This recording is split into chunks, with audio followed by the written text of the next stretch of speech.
Assalamualaikum warahmatullahi wabarakatuh. Halo semuanya, saya Maliha Zari Iskandar, NPM 0661222132 dari program studi farmasi. Video ini dibuat sebagai tugas ujian tengah semester pada mata kuliah farmasi sosial dengan dosen pengampu Ibu Hanifah Emfang. Hari ini, saya akan membahas salah satu masalah kesehatan yang masih menjadi tantangan besar di Indonesia, yaitu stunting, di mana masalah ini tidak hanya berdampak pada tinggi badan anak, tetapi juga pada masa depan dan kualitas hidup mereka. Karena itu, penting bagi kita semua untuk memahami apa itu stunting dan bagaimana cara mencegahnya. Stunting adalah kondisi gagal tumbuh pada tubuh dan otak akibat kekurangan gizi dalam waktu yang lama, sehingga anak lebih pendek dari anak normal seusianya dan memiliki keterlambatan dalam berpikir. Menurut Survei Status Gizi Indonesia, angka stunting di Indonesia turun dari 24,4% pada tahun 2021 menjadi 21,6% di tahun 2022. Stunting termasuk ke dalam tujuan kedua Sustainable Development Goals, yaitu mengakhiri kelaparan dan segala bentuk kekurangan gizi pada tahun 2030. Namun, angka stunting di Indonesia masih cukup tinggi, yaitu 21,6% pada tahun 2022. Sementara, target nasionalnya adalah 14% di tahun 2024. Artinya, upaya pencegahan stunting harus terus ditingkatkan. Stunting pada anak bukan disebabkan oleh satu hal saja, melainkan beragam faktor yang saling berkaitan, di mana secara umum faktor penyebab stunting dapat dibagi menjadi dua, yaitu faktor langsung dan faktor tidak langsung. Faktor langsung meliputi kurangnya asupan gizi pada anak dan seringnya anak mengalami penyakit infeksi.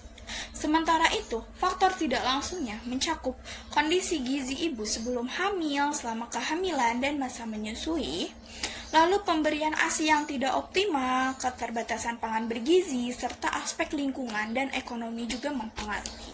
Selain itu, tingkat pendidikan dan pengetahuan gizi ibu juga memiliki peran yang besar, di mana ibu yang memahami pentingnya gizi akan lebih mampu memilih, mengolah, dan menyajikan makanan yang sesuai dengan kebutuhan anak. Sebaliknya, apabila pengetahuan gizi yang masih rendah, pola makan anak sering kali kurang bervariasi dan tidak memenuhi kebutuhan nutrisi harian, hal ini berdampak pada terganggunya proses tumbuh kembang anak. Stunting memiliki dampak yang sangat besar terhadap perkembangan anak, baik dalam jangka pendek maupun jangka panjang. Dalam jangka pendek, stunting dapat menyebabkan keterlambatan perkembangan motorik, kemampuan kognitif yang terhambat, serta daya tahan tubuh yang lemah. Kondisi ini membuat anak lebih rentan terhadap berbagai infeksi dan penyakit.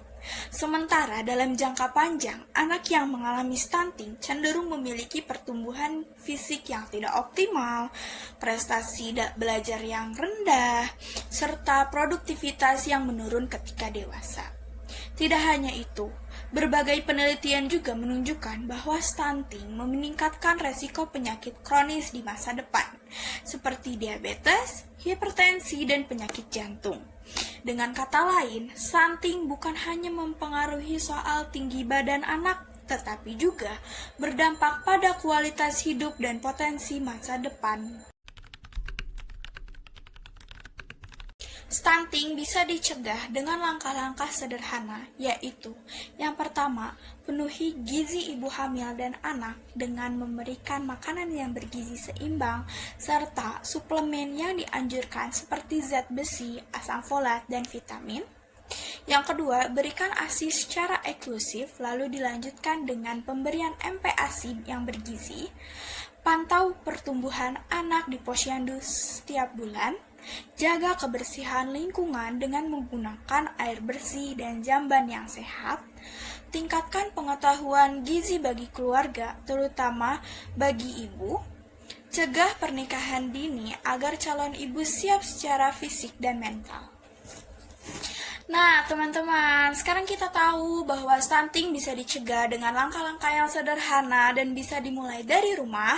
Mari dukung ibu hamil dan balita dengan gizi yang cukup, lingkungan yang bersih, dan pelayanan kesehatan yang mudah diakses.